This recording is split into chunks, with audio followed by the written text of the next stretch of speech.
शरद पवारांनी पंतप्रधान नरेंद्र मोदी यांची तुलना व्लादिमीर पुतिन यांच्याशी केली आहे। मोदींच्या रूपाने नवीन पुतिन निर्माण होतो की काय ही चिंता देशाला असल्याचं त्यांनी म्हटलेलं आहे। तर शरद पवारांच्या टीकेला फडणवीसांनी उत्तर दिलं। विरोधक निराश आणि हताश झाल्याचं फडणवीस म्हणाले आहेत। तर मोदींवर जेवढी जास्त टीका झाली तेवढ्या जास्त भाजपचं कमळ फुललं असं देखील फडणवीसांनी म्हटलं आहे।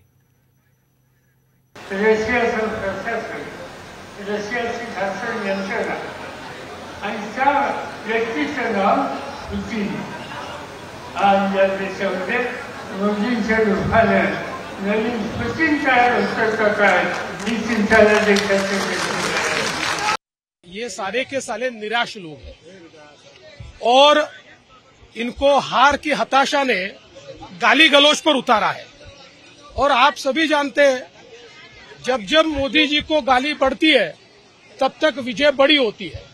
तो ये जितनी गाली देंगे लोग उतना ज्यादा मोदी जी को प्यार करेंगे। उपमुख्यमंत्री देवेंद्र फडणवीस यांनी विरोधकांवर जोरदार निशाणा साधलाय। निवडणूक हरण्याच्या भीतीने विरोधक आता मोदींनाही शिवीगाळ करण्यावर उतरलेत अशी टीका फडणवीसांनी केली।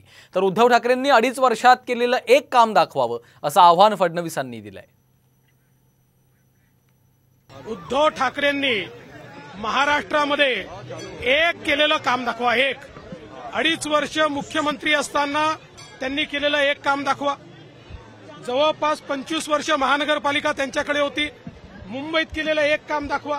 तोंडाच्या वाफा दवडण्याशिवाय यांना काही येत नाही। यांचे भाषणे ठरलेले आहेत। मी तर उद्धव ठाकरेंचं भाषण हे जसं तुम्हाला म्हणून दाखवू शकतो।